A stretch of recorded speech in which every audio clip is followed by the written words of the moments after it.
오늘 주시는 말씀 요한계시록 13장 전체 1절부터 18절인데요. 앞에 나와 있는 스크린을 보시면서 한 절씩 여러분이 하얀 색깔 해서 교대로 교독하겠습니다. 내가 보니 바다에서 한 짐승이 나오는데 뿔이 10이요 머리가 7이라. 그 뿔에는 10 왕관이 있고 그 머리들에는 신성모독하는 이름들이 있더라.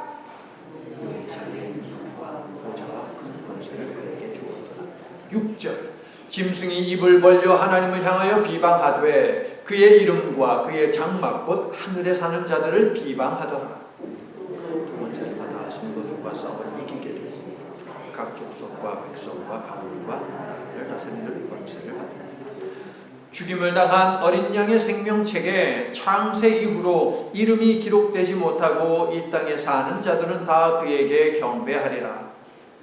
내가 보면 또 다른 짐승이 땅에서 올라오니 어린 양같이 두 뿔이 있고 용처럼 말을 하더라. 16절 그가 모든 자 곧 작은 자나 큰 자나 부자나 가난한 자나 자유인이나 종들에게 그 오른손에나 이마에 표를 받게 하고 문제를 가진 자들은 매매를 못하게 하니 이 표는 곧 짐승의 이름이나 그 이름의 수라. 함께합니다. 지혜가 여기 있으니 총명한 자는 그 짐승의 수를 세어보라. 그것은 사람의 수니 그의 수는 666이니라. 아멘. 자, 여러분 집에 혹시 도장 있습니까? 도장 있으세요? 한국에서는 도장이 있었어요. 그죠? 은행 가려면 도장 가지고 가야 되고 그 다음에 동사무소, 구청 이런 데 가려면 도장이 반드시 있어야 됩니다. 이거 없으면 아무것도 못해요. 그런데 우리가 미국에서 살면서 도장이 필요 없죠. 왜냐하면 미국에서는 사인을 하니까 말입니다. 한번 따라해 볼게요. 카라그마. 예, 물건 거래나 계약에 사용하던 일종의 도장이에요. 카라그마. 그리스 사람들은 도장을 카라그마라고 했습니다. 성경에서 8번 사용된 이 단어는요, 요한계시록에 7번 등장하는데 7번 등장하는 내용이 하나같이 무엇을 이야기하느냐? 짐승의 표를 이야기합니다. 짐승의 표에 해당하는 것, 도장, 카라그마입니다. 한 번 더 따라해 볼게요. 스티그마.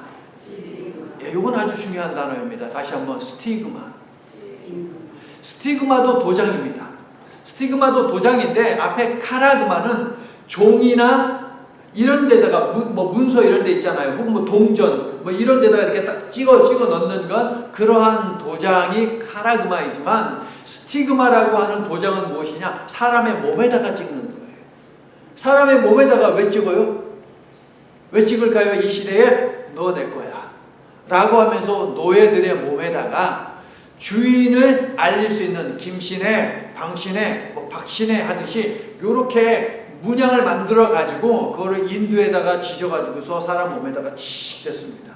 바로 그것이 스티그마입니다. 스티그마는 성경에서 딱 한 번 사용됩니다. 누가 이 스티그마를 이야기하느냐? 사도 바울이 이야기합니다. 그래서 오늘 설교 제목은 예수의 흔적될 짐승의 표인데 카라그마냐 아니면 스티그마냐 우리에게 묻고 있는 거예요. 당신은 예수의 흔적을 갖기를 원합니까?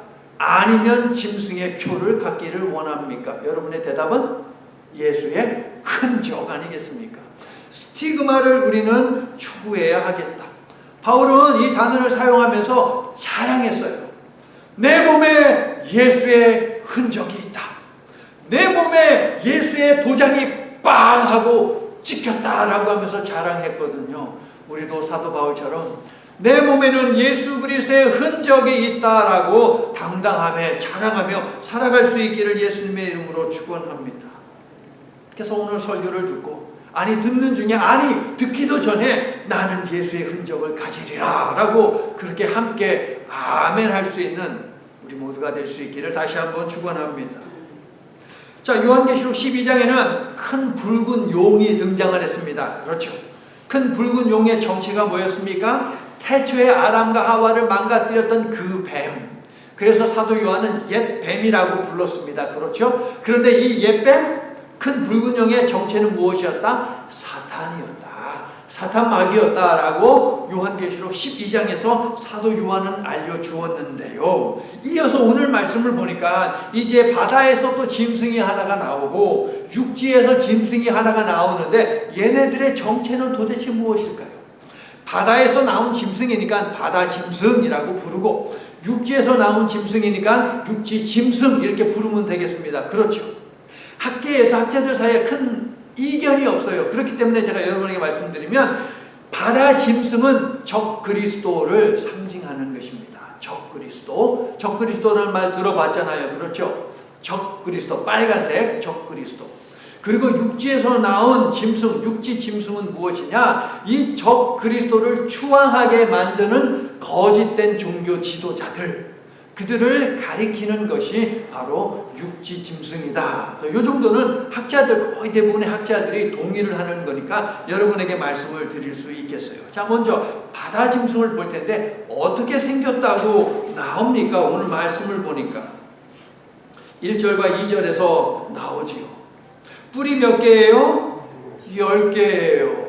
그 10개의 뿔에는 뭐가 있어요? 왕관이 있어요. 지가 왕이라는 것이지요. 세상의 모든 곳에 지가 왕이라는 거예요. 머리에는요, 하나님을 모독하는 이름들이 여러 기록이 되어 있다. 그런데 그 머리가 몇 개래요? 7개. 그러니까 입만 열면 뭐 하는 거예요? 하나님을 모독하는 거예요. 7은 완전 숫자잖아요. 그런데 그 7개의 머리에 수많은 신성 모독을 하는 말들이 있대. 그러니까 입만 열면은 하나님을 갖다가 욕하는 거. 이게 바로 바다 짐승의 정체구나. 모양이 어떻게 생겼대요? 전체적으로 표범을 닮았대요. 표범 본 적 있죠, 여러분? 텔레비전에서 표범을 닮았대요. 그런데 희한한 게 발은 곰발바닥이래요. 곰처럼 생겼대요. 그리고 입은요 사자와 같대요. 표범은요 입이 작아요. 물론 우리보다는 크지만. 근데 사자에 비하면 입 사이즈가 게임이 안 돼요. 사자가 입 벌리면요 표범의 머리 하나는 그냥 삼켜버립니다. 근데 표범은 아무리 입을 크게 벌려도요 개도 이렇게 머리를 갖다가 삼키지 못해요. 자, 그렇게 입은 사자와 같대요. 이 바다 짐승이 누구인지 밝히려고 사람들은 애썼습니다. 시간을 떠나서 공간을 떠나서 모든 사람들이, 모든 곳에 있는 사람들이 이 바다 짐승은 도대체 무엇이냐? 라고 막 궁금해했어요. 왜냐면 앞에 있는 용은 사도 요한이 알려줬어요. 사탄이라고. 그러니까는 뭐 물어볼 게 없어요. 얘는 사탄이구나. 근데 바다 짐승은 도대체 누구냐, 무엇이냐라는 것을 수많은 사람들이 수많은 시대 속에서 질문했는데 무의미해요. 그런 건 할 필요가 없어요. 왜냐하면 바다 짐승이 누구냐, 무엇이냐 이것이 중요한 게 아니고 바다 짐승이 무엇을 하느냐 이게 중요해요. 그러니까 우리의 초점도 무엇에 맞춰야, 무엇을 했느냐에 맞춰야지 얘가 누구냐에 맞추면 안 되겠다 하는 것입니다. 여러분. 사탄에게서 능력과 보좌와 큰 권세를 받는 것이 바다 짐승인데 용, 사탄에게서 받았으니까 그가 무슨 짓을 하겠습니까? 용 좋은 일, 사탄 좋은 일 하겠지요, 당연히. 그것이 무엇이에요? 내용을 보니까 사람들로 하여금 용을 숭배하고 자신을 숭배하게 만들었다는 것이 바다 짐승이 한 짓입니다. 그런데 이단의 수괴들을 보십시오. 이단의 수괴들을 하나같이 자기를 숭배하라고 그러잖아요. 그러니까 이단의 모든 수괴들도 적 그리스도다라고 그렇게 볼 수 있는 것이죠. 이 바다의 짐승은요, 다니엘서 7장 1절부터 8절 그리고 17절부터 29절을 보면 네 짐승이 나오는데 이 네 짐승의 특징을 다 가지고 있습니다. 그러니까 다니엘에게 보이셨던 환상을 사도 요한에게도 보이셨다라는 것인데 하나님의 계획은 틀림없다는 거예요. 하나님이 2번 똑같은 것을 보여주셨다는 것은 틀림없다라는 거예요. 바로가 꿈 꿨는데 요셉이 그 설명해 주잖아요. 2번의 꿈을 꾸는데 내용이 같은 내용이었잖아요. 등장하는 도구들은 다르지만 내용은 같은 내용이었잖아요. 틀림없다라는 거예요. 다니엘도 하나님이 보여주신 것이 궁금했어요. 그래서 하나님께 물어봤어요. 하나님, 저것들이 도대체 무엇입니까? 좀 구체적으로 알려주세요. 그런데 하나님이 설명을 해주시는데 구체적으로는 얘기를 안 해주셨어요. 자, 대체로 성경에서 뿔은 이건 무엇이냐? 제국입니다. 제국, 큰 나라예요. 그리고 큰 나라가 가지고 있는 권세, 이것을 상징하는 것이 성경에서 뿔입니다. 머리는요, 그 제국을, 나라를 통치하는 왕입니다. 머리는 왕이고요, 뿔은 그가 가지고 있는 권세를 이야기하는 거예요. 다니엘은 구체적으로 알기를 원했지만 하나님은 구체적으로 알려주지는 않았습니다. 왜냐하면 이스라엘에 사악한 왕들이 수도 없이 많았지요. 이스라엘 주변에 교만한 왕들이 또 얼마나 많이 있었습니까? 하나님을 무시하고. 로마 시대 사도 요한 당시에는 네로라는 황제가 아주 거만했습니다. 하나님을 무시했습니다. 백성들을 박해했습니다. 바통을 이어받은 도미티아누스 황제라고 하는 자도 마찬가지예요. 이거는 로마 나라 전체가 기독교를 박해하게 만들었어요. 네로는 최초로 기독교를 박해한 왕인 것이고요. 그러니까 이처럼 수많은 그리스도를, 하나님을 대적하는 그러한 인물들은 많이 있었다. 적그리스도는 수도 없이 많이 이 세상에 등장했다가 사라졌다라는 것을 우리는 알 수 있어요.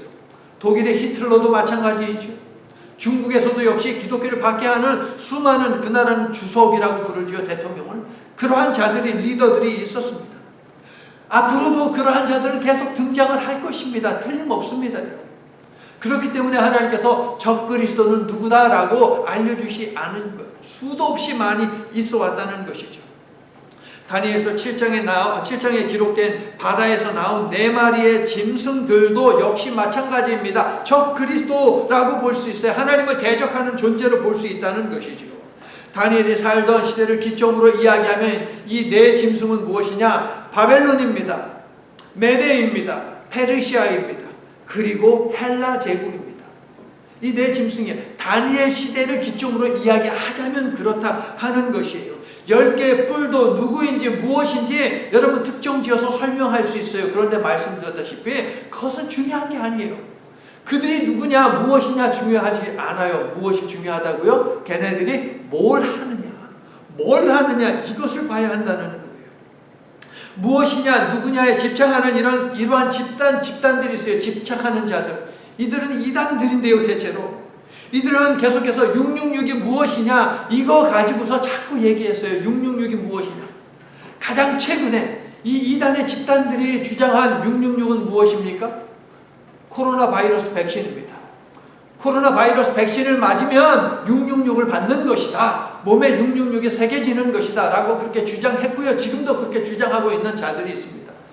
코로나 백신 맞았어요? 안 맞았어요? 코로나 바이러스 백신 맞았어요? 안 맞았어요? 오집사님 안 맞았어요? 그래요? 그렇게 버텼어요? 대부분이 맞았잖아요. 우리 맞은 사람들은 다 666 가진 사람들입니까? 오집사님 혹시 666인 줄 알고 안 받은 거예요? 그건 아니죠. 절대 아니죠. 자, 오바마 케어라고 하는 건강보험이 있습니다. 그렇죠? 오바마 케어 건강보험이 나왔을 때 이게 666이다 라고 그렇게 주장한 사람들이 있고 여전히 그렇게 주장하는 사람들이 있어요. 말 됩니까? 그럼 미국에 1,500만 넘는 사람들이 오바마 케어를 사용하고 있는데 그 666을 가지고 사는 것입니까, 여러분? 또 무엇이 있습니까? 테슬라 자동차 회사의 CEO 일론 머스크요.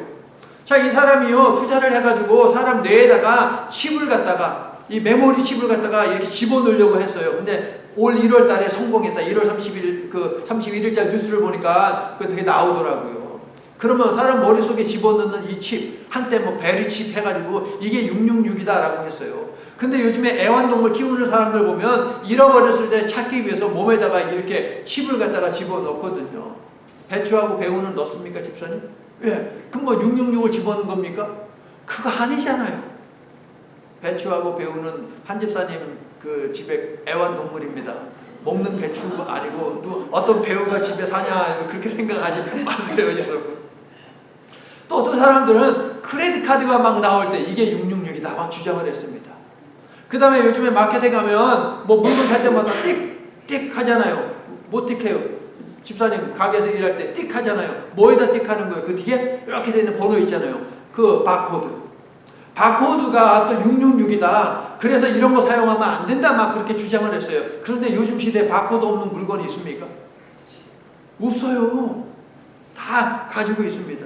여러분 재밌는 거 얘기해 드릴까요? 뉴욕에는요 자동차 티켓을 끊을 때 사람들이요 종에다가 이렇게 해가지고 이런 거 안 합니다. 기계 있어요. 띡 하면은 여기서 봐서 티켓이 나와요. 티켓을 끊는데요 한 2초도 안 걸려요. 그러니까는 뭐 붙잡고 사정할 게 없어요. 그냥 봤다 하면 그냥 띡 하면은 그냥 티켓이에요. 바코드거든요. 그것도 역시 바코드이거든요. 그처럼 육룡이게 무엇이냐, 누구냐, 이거를 갖다가 알아내는 것은 의미가 없다니까요. 다 사람들이 말하는 거 거짓이잖아요. 음모잖아요. 말도 안 되는 것이잖아요. 중요한 거는 도대체 무엇을 하느냐라는 것이 중요해요. 큰 붉은 용이 한 짓을 여러분 한번 기억을 더듬어 보세요. 12장 4절을 보니까 하나님의 메시아가 태어나자 그를 죽이려 했죠. 예수님과 예수님을 믿는 자들을 죽이려고 했어요. 메시아를 죽이지 못하니까 여인을 죽이려고 했습니다. 교회 공동체 성도를 죽이려고 했다라고 지난 주일에 설명을 들었습니다.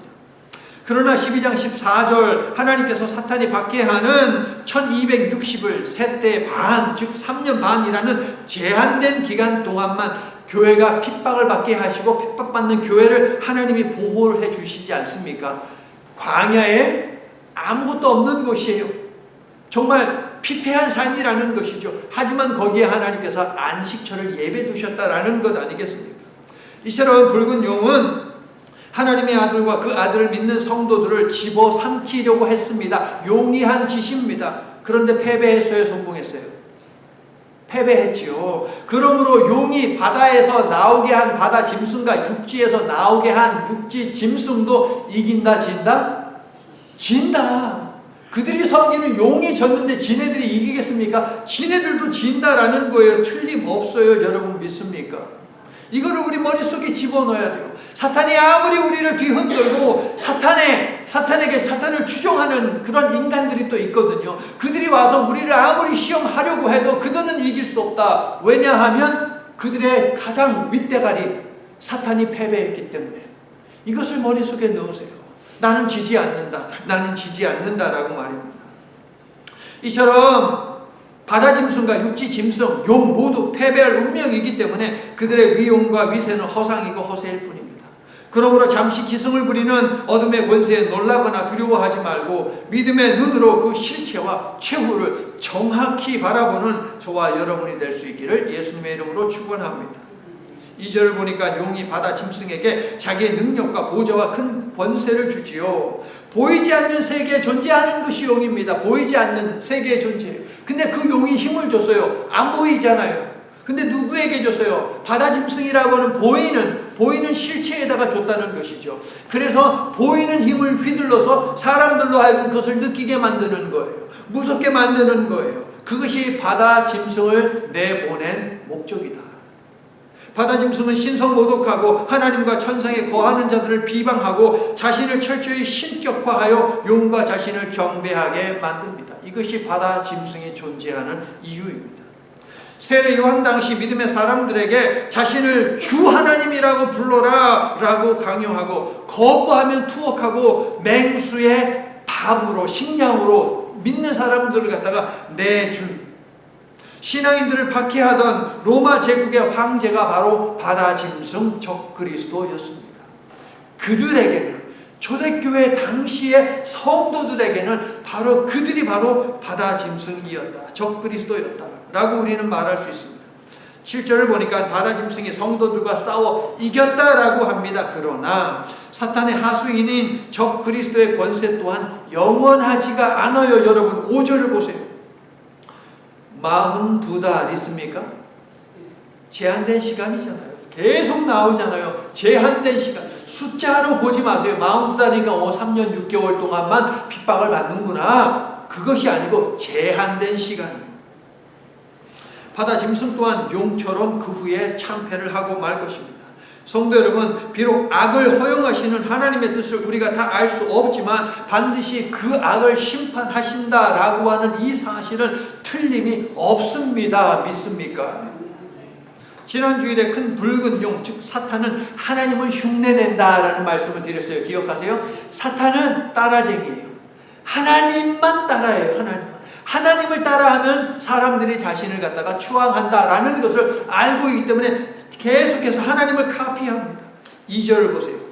하나님께서 예수님께 통치권을 위임한 것을 보고 큰 용도 바다 짐승에게 세상을 다스릴 능력과 보좌와 큰 권세를 주었다. 하나님이 예수님께 주었듯이 지도 바다 짐승에게 주는 거예요. 3절. 바다 짐승은 죽었다 부활하신 예수님을 흉내냅니다. 그렇죠? 그의 머리 하나가 상했어요. 머리는 치명적인 것 아닙니까? 그런데 여러분, 상하다에 해당하는 단어예요. 사도 요한만 사용합니다. 상하다. 사도 요한만 사용합니다. 언제 사용하느냐? 요한계시록에서 언제 사용하느냐? 죽임당하신 어린 양. 그때 죽임당했다라고 할 때 8절 보세요. 8절에 있지 않습니까? 죽임당한 어린 양이 있습니까? 그러니까 죽임당하다라는 단어와 상하다라는 단어가 똑같은 단어예요, 여러분. 스파조라는 단어인데 똑같은 단어예요. 예수님은 원수에 의해서 도살되었는데 이게 바로 스파조, 이게 바로 죽임당했다라는 거예요. 살육당했다라는 것이죠.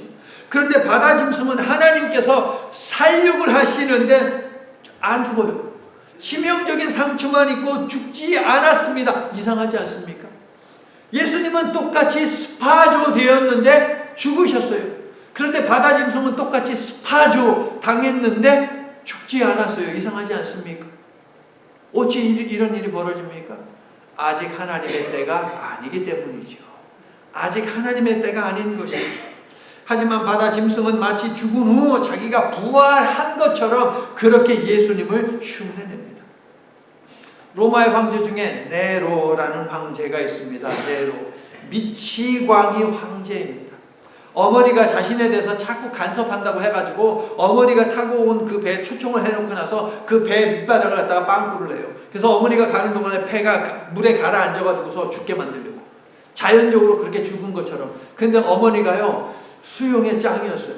수영을 무지 잘했어요. 그래가지고 배가 가라앉았는데 헤엄쳐가지고 살았어요. 네로가 그 사실을 알았어요. 그래가지고서요, 살수를 보내는 거예요. 죽이는 사람. 그래서 어머니가 자는 동안에 칼로 막 찔러가지고서 죽이게 만들어요. 이 미친 놈이지요. 마음에 드는 여자가 있어요. 근데 그 여자는 다른 남자의 와이프예요. 근데 그 와이프를 얻기 위해서, 빼앗기 위해서 어떻게 해야 되냐? 자기한테 와이프가 있어요. 근데 와이프가 있으면 안 돼. 그래서 이 와이프를 죽여요. 이게 네로입니다. 로마 도시에다가요, 자기 이름으로 왕궁을 만들기를 원했습니다. 그런데요, 거기 살고 있는 시민들이 있잖아요. 주민들이 있잖아요. 어떻게 다 내쫓아요? 내쫓을 수가 없어요.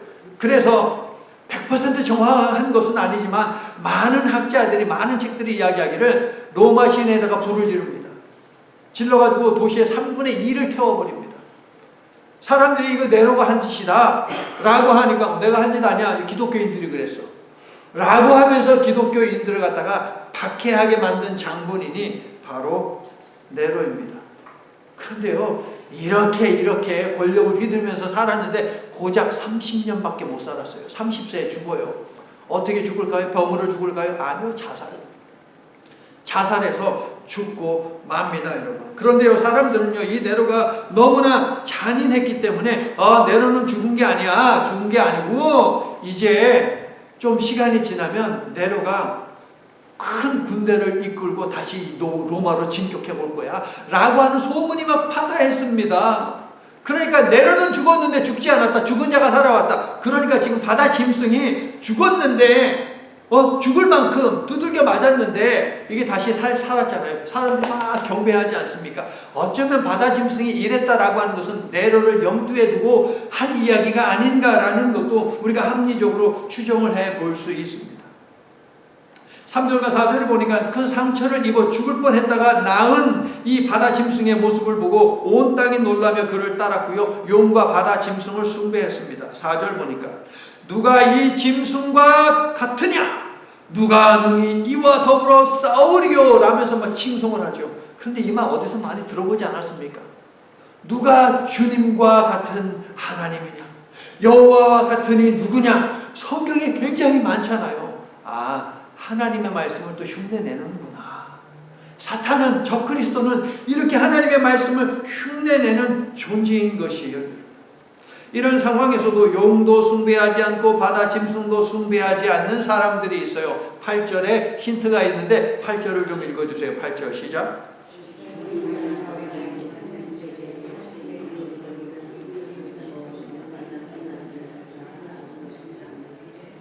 자, 용과 바다짐승을 숭배하지 않는 사람들은 그러면 어떤 사람들입니까? 죽임당한 어린 양의 생명책에 이름이 기록되어 있는 사람들. 이 사람들은 용과, 그러니까는 사탄과 바다짐승 적그리스도에게 경배하지 않았다라는 것입니다. 그러면 이 사람들이 절대 권력을 숭배하지 않은 비결이 무엇입니까? 9절과 10절. 승리를 위한 덕목인 인내와 믿음을 가지고 있었기 때문인데, 성도 여러분, 악이 승리하는 듯 보이고 악한 세력이 위세를 떨치며 위협하고 미혹하는 마지막 때에 이 땅의 교회와 성도에게 필요한 것이 무엇이냐? 최후 승리를 확신하며 믿음으로 인내하는 일입니다. 기억하십시오. 믿음으로 인내하는 것, 이것이 우리에게 요구하고 있는 것입니다. 7절은 바다짐승이 성도와 싸워 이겼다고 하지만 5절에서 짚어들었듯이 제한된 기간 동안만이고요. 11장의 두 증인처럼 죽음을 담보로 한 결단인 인내와 믿음을 가진 성도는 결코 이길 수 없어요. 여러분. 사탄과 적그리스도는 결코 우리를 이길 수 없어요. 죽기를 각오하고 보혈의 은혜로 주신 믿음을 지킴으로 사탄과 그 하수인이 결코 이기지 못하는 승리하여 면류관을 반드시 받아서는 저와 여러분 모두가 될 수 있기를 예수님의 이름으로 축원합니다. 큰 붉은 용의 모습을 한 사탄은요, 삼위일체 하나님을 흉내내기 위해서 이번에는 육지에서 또 짐승을 하나 또 끄집어냅니다. 육지 짐승. 생김새를 보니까 어떻습니까? 11절. 이 짐승은 어린 양같이 두 뿔이 있습니다. 양뿔이 있잖아요. 어린 양처럼 두 뿔이 있어요. 흉내내는 것이지요. 사도 요한은 어린 양같이라고 이야기하잖아요. 예수님처럼이라고 얘기하는 것이지요. 모방과 기만의 존재다라는 것을 알려줍니다. 예수님을 흉내낸 것인데 바다 짐승처럼 입으로 사악한 말을 합니다. 온 땅으로 하여금 하나님이 아닌 17절 보니까 거의 죽다 살아난 바다 짐승을 경배하게 만듭니다. 예수님은요, 하나님이 주신 말씀만 말씀하시는 분이시죠. 요한복음이 그렇게 이야기합니다. 성령님은 진리의 말씀으로 인도하시어 예수님의 말씀을 듣게 한다라는 것이에요. 그렇죠? 보십시오. 하나님이 있고 예수님이 있고 성령님이 있습니다. 예수님은 하나님의 말씀만 들어요. 성령님은 예수님의 말씀만 우리에게 알려주시는 진리의 영이다라고 하는 것이죠. 자, 큰 용이 있고 용이 있고요, 사탄이 있고요, 바다짐승이 있고 육지짐승이 있습니다. 바다짐승은 용의 말만 들어요. 그리고 육지짐승은 바다짐승의 말을 듣는 것이에요. 삼위일체 하나님을 흉내내고 있다라는 거예요. 그래서 제가 지난 주일날 뭐라고 말씀드렸습니까? 짝퉁 삼위일체다 라고 이렇게 말씀을 드리지 않았습니까? 그러므로 무엇이 중요하다? 분별력. 매일 기도하세요. 하나님, 저에게 분별력을 주시옵소서. 제 삶에서 벌어지고 있는 일들, 제 머릿속에 있는 생각들, 모든 것들 하나님 분별해내게 해주세요 라고 우리가 그렇게 기도해야 합니다. 고린도후서 11장 14절과 15절을 보면 이러한 하나님을 흉내내는 사탄에 대해서 우리가 놀랄 것이 없어요. 왜냐하면 고린도후서 11장 14절 15절을 보면 사탄은 광명의 천사로 가장한다. 사탄의 일꾼들은 의의 일꾼으로 가장한다라고 그렇게 고발을 하고 있거든요. 그러므로 사탄이 하나님을 흉내내는 일은 이미 예견된 일이고 대단한 일이 아닙니다. 그러므로 보이는 모습 때문에 현혹되지도 두려워하지 말아야 합니다. 말씀을 성실히 묵상하고 그 말씀으로 그것들을 잘 분별하는 것, 이것이 중요하다 하는 것 기억하시기를 바랍니다. 자, 육지 짐승은요, 바다 짐승으로부터 받은 권세로 큰 이적을 행하여 사람들을 미혹하는데, 이적을 행하는 것 또한 흉내내는 거예요. 조작하는 거예요. 모세가 바로의 궁에 갔습니다. 바로의 궁에 처음 갔을 때에 바로와 그의 신하들이 비웃지 않습니까? 그랬더니 하나님께서요, 야, 모세야, 아론의 지팡이 던지라고 해 라고 하죠. 아론의 지팡이를 던졌습니다. 그랬더니요, 바로 왕궁에 있는 마술사들도 비웃으면서 자기들 지팡이를 하나씩 다 던지니까 던질 때마다 아론의 지팡이가 뱀으로 바뀌었던 것처럼 뱀으로 막 바뀌는 거예요. 희한하죠. 지팡이 던졌는데 뱀들이 막 왔다 갔다 하는 거예요. 지팡이는 없고. 그런데 그들의 것이 가짜다, 조작이다 라는 것이 어떻게 드러납니까? 아론의 지팡이가 저 마술사들의 지팡이 뱀을 갖다가 어떻게 다 잡아먹었어요. 분명히 지팡이 던졌습니다. 뱀이든 지팡이든 바닥에 있었어요. 그런데 하나님의 명령에 따라 한 것이 그것만 남고 나머지는 다 사라졌다. 다 사라졌다. 세상에 영원한 것 없다. 사탄도 사라지고 바다 짐승도 사라지고 육지 짐승도 다 사라지지만 하나님은 영원하며 하나님의 말씀은 영원하며 또한 하나님을 섬기는 성도는 영원하다라고 하는 성경이 말하는 영원한 것, 이 세 가지를 기억하고 믿으시기를 예수님의 이름으로 축원합니다. 15절을 보니까 바다 짐승이 우상에게 생기를 주어 말을 하는데 생기에 해당하는 단어가 무엇이냐? 바로 영입니다. 영이에요. 악령을 불어넣은 것이지요. 바다 짐승의 우상을 만든 육지 짐승은요, 사도 요한 당시로 따지자면 무엇입니까? 황제의 우상을 만들도록 앞장서고 절하지 않는 사람들을 핍박하고 죽인 거짓 종교 지도자들이다. 그래서 내가 육지 짐승은 바로 거짓 종교 지도자라고 말씀을 드리는 것이죠. 성도에게 요구된 인내와 믿음은 죽음을 담보로 한 결단이다 라고 말씀을 드렸는데 모두가 순교의 각오를 한 것은 아닙니다. 미혹에 넘어진 이들도 있고 박해와 순교를 두려워해서 배교한 이들도 있습니다. 자, 여러분, 신앙을 지키는 것은 악이 지배하는 세상을 분별하여 거부하는 일이에요. 그런데 16절부터 18절을 보세요. 그토록 말 많은 666이 드디어 나옵니다. 사람들의 오른손이나 이마에 이 표 666을 받게 하고 이 짐승의 표를 거부하면 물건을 살 수도 팔 수도 없게 하여 사회에서 고립시키고 혜택을 누리지 못하게 만들었다라고 그렇게 되어 있습니다. 짐승의 수 666, 6이라고 하는 숫자는 무엇입니까? 7에 근접하지만 결코 7이 될 수 없는 숫자가 바로 6 아닙니까? 이런 숫자가 3개 있어요. 666. 용과 바다 짐승과 그리고 육지 짐승인 것이지요. 용과 두 짐승은 삼위일체 하나님 사역도 철저히 모방합니다. 그리스도가 예수께 권세를 받은 것처럼 첫째 짐승인 적그리스도도 용에게서 권세를 받았고 성령님이 그리스도를 증거하며 영광을 돌리듯이 둘째 짐승인 거짓의 영을 대변하는 거짓 선지자들도 첫째 짐승에게 경배하며 영광을 돌리도록 역사했더라라는 것입니다. 그들의 목적이 무엇이라고요? 철저히 하나님을 대적하는 거예요. 믿는 사람들을 실족시키고 배교하게 만드는 거예요. 우상을 숭배하게 만드는 거예요. 짐승의 표를 새기는 행위 역시 삼위일체 하나님을 흉내내는 것이에요. 뭔데요? 왜 그렇습니까? 하나님이 성도들의 이마에 인쳐주셨다 하는 거 기억하세요? 성도들의 이마에 도장을 찍어주셨다라고 이야기를 하고 있습니다.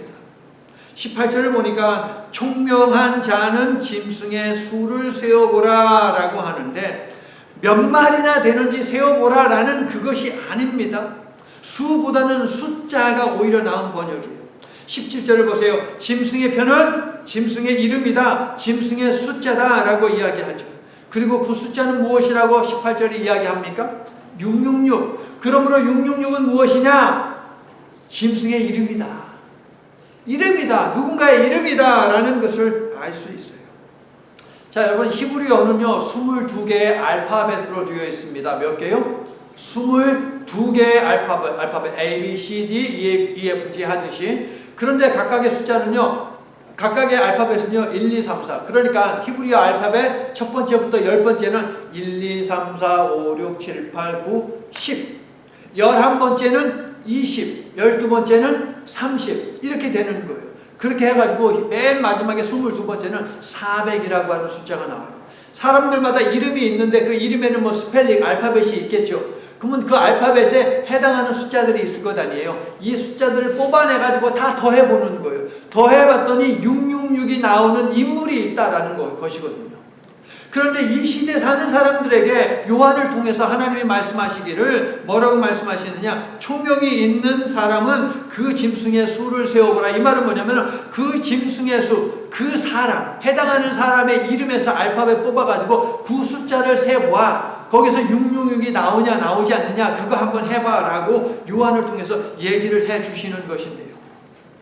최초로 기독교를 박해한 네로 황제는요 그 이름의 알파벳 숫자를 더하면, 자 이제 산수를 이제 해봅시다. 한번 산수 한번 해보세요. 50 더하기 200 더하기 6 더하기 50 더하기 100 더하기 60 더하기 200 666 네로 황제, 황제 네로. 이것을 숫자로 알파벳이 있어요. 황제 네로 하면 이렇게 쓸 거 아니에요. 케사르 네론이라고 이렇게 되어 있거든요. 그러면 그 알파벳 뽑아가지고서 다 더하면 그게 666이에요. 그러면은 666은 네로 황제다 라고 이렇게 딱 말할 수 있느냐? 그렇지 않아요. 네로가, 죽은 네로가 살아서 돌아온다라는 믿음이 있었어요. 사람들이. 그렇죠. 또 이 숫자를 뽑아보니까 네로 황제가 666이야. 아, 성경이 얘기하는 게 666이다 라고 그 시대 사람들은 생각했고 그 시대에는 맞는 이야기예요. 그런데 지금 네로가 죽은 지 1955년이 지났어요. 네로가 죽은 지 1955년이 지났어요. 그 네로가 살아왔습니까? 안 살아왔잖아요. 계속 죽은 상태로 있고 지금 뼈도 아마 다 부식돼가지고 없겠지요. 그러니까는 아니다라고 하는 것을 우리가 기억해야 해요. 네로 황제 이후에도 자신이 가진 정치적, 경제적, 문화적, 종교적 힘을 남용해서 적 그리스도의 일을 한 사람들은 차고 넘치니 네로 한 사람으로 특정 지어서는 안 됩니다. 그래서 9절 들을 귀를 겸비하여 시대를 분별할 수 있어야겠다. 그래서 딱 얘기하는 거예요. 들을 귀 있는 자는 들으라라고 9절에서 이야기하는 것이죠. 17절을 보니 짐승의 표를 가진 자들만 경제활동을 할 수 있게 했는데 하나님의 인침을 받아야만 하늘 잔치에 참여할 수 있듯이 짐승의 표를 받아야만 제국의 경제체제에 속할 수 있게 흉내를 내었다. 그러니까 오늘 말씀을 통해서 계속 반복되는 게 뭡니까? 사탄은 하나님을 흉내낸다. 사탄은 하나님을 흉내내고 사탄의 하수인들은 예수님을 흉내내더라 라는 것을 틀림없이 우리는 알 수 있죠. 성도 여러분, 하나님의 인과 짐승의 표를 동시에 받을 수 없습니다. 자, 이제 여러분에게 묻겠습니다. 예수의 흔적을 받겠습니까? 짐승의 표를 받겠습니까? 카라그마입니까? 스티그마입니까? 스티그마여야만 합니다. 이 둘 사이에서 우리는 결단해야 합니다. 예수의 흔적을 가지고 만군의 여호와 하나님만을 여러분의 주인으로 삼기로 작정하십니까? 아멘. 이제 말씀을 마칩니다. 자, 경제활동을 못하면 어떻게 해요? 굶어 죽잖아요. 경제활동이 안다면 가서 먹을 거 뭐 재료 사려고 했는데 안 팔어 나한테. 내가 농사 지은 거 가서 팔려고 했는데 내 건 안 사. 왜? 666이 없다고.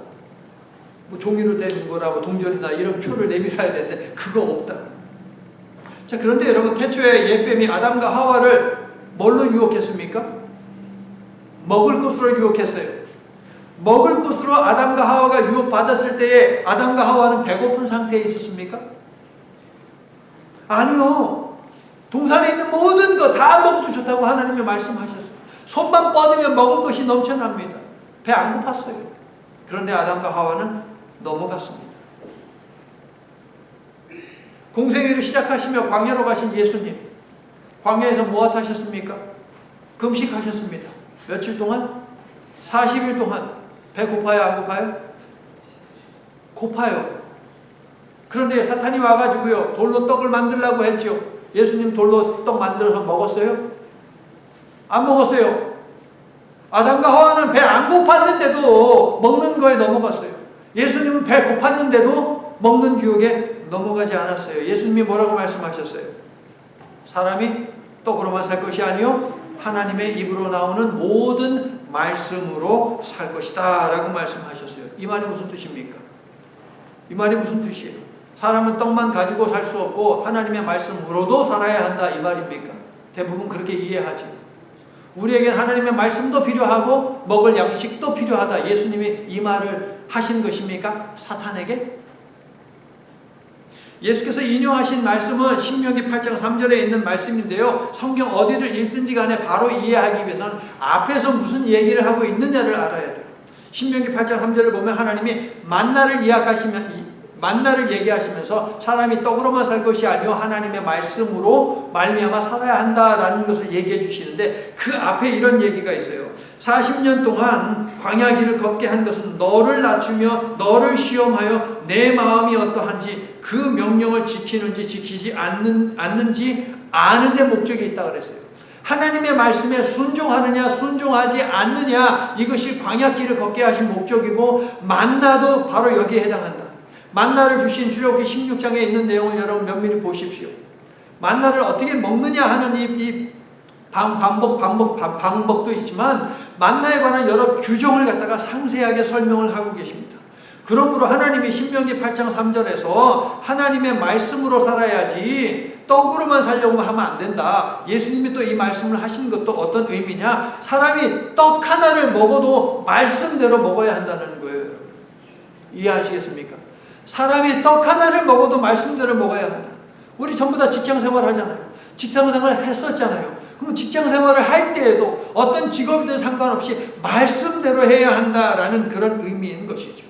먹고 사는 것이 중요한 사람은 배가 불러도 짐승의 표 666을 받을 것이지만, 하나님의 사람이 되기로 작정한 사람은 굶어 죽어도, 왜? 말씀이 명령하는 것이니까 굶어 죽어도 짐승의 표는 받지 않는다라는 것입니다. 성도 여러분, 저와 여러분의 이름은 생명책에 기록되어 있습니다.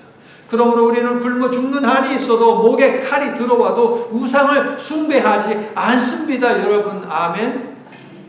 고난의 때에 세상을 바라보지 않고 하나님을 바라봅니다. 여러분, 아멘이시죠? 비록 고난이 있어도 우리는 절망하지 않습니다. 이처럼 어린 양 보혈의 은혜를 항상 기억하고 감사함으로 거룩한 성도의 삶을 끝까지 잘 살아내는 저와 여러분, 예수의 흔적만을 선택하며 살아가는 우리 모두가 될 수 있기를 예수 그리스도의 이름으로 간절히 축원합니다. 아멘. 하나님, 짐승의 표를 받으니 짐승을 경배하게 되는 것이 아니라 짐승을 경배하는 자이기에 짐승의 표를 받는 것임을 우리가 명심해야 하겠습니다. 하나님의 구원을 거절하고 예수님의 십자가 사랑을 부인한 자이기 때문에 구원받지 못하는 것이지, 짐승에게 경배하는 것이지, 짐승의 표를 받았기 때문에 하나님을 믿지 않고 예수 그리스도의 구원을 멸시하는 것이 아니다라고 하는 이 사실을 우리가 확실하게 기억할 수 있기를 원합니다. 고린도후서 1장 21절 22절의 말씀처럼 하나님은 그리스도 안에서 우리를 굳건하게 하시고 기름을 부으시고 인치시고 그 보증으로 우리 마음에 성령을 주신 분이시기에 한낱 바코드, 크레딧 카드, 베리칩, 코로나 바이러스 백신을 받는다고 구원을 취소하는 분이 아니심을 저희는 믿습니다. 하나님의 구원 역사는 강력하고 은혜는 크고 한결같으니 우리도 두 마음 품지 않고 오직 한 마음으로 하나님을 사랑하고 의지하며 예수 그리스도의 흔적을 몸에 지니고 살면서 신앙의 경주를 잘 마치도록 주님 도와주시옵소서. 예수님 이름으로 기도드립니다. 아멘. 이제는 태초부터 지금까지 변함없는 마음으로 구원의 자리로 초대하시는 하나님 아버지의 깊은 사랑과 하나님이 정하신 날에 재림하시어 구원과 심판을 완성하실 예수 그리스도의 구원을 위한 희생적인 은혜와 사탄과 적 그리스도와 그 하수인들을 분별하고 멀리하도록 우리에게 지혜와 믿음을 주시며 마지막 때가 언제인지 모르니 멸망해가는 인생들을 구원하도록 우리에게 명철과 사랑을 주시는 성령님의 인도하시고 보호하시는 능력이 주신 말씀 속에서 오직 언제나 예수의 흔적을 몸에 지니며 살기로 작정하고 하나님이 베푸신 친교의 자리와 하나님이 허락하신 선교의 자리로 흩어지는 모든 아버지 하나님의 백성들 위에 저들이 지니고 사는 예수 그리스도의 흔적, 그 믿음의 삶 위에 이제부터 영원토록 함께해 주시옵기를 간절히 축원하옵나이다. 아멘.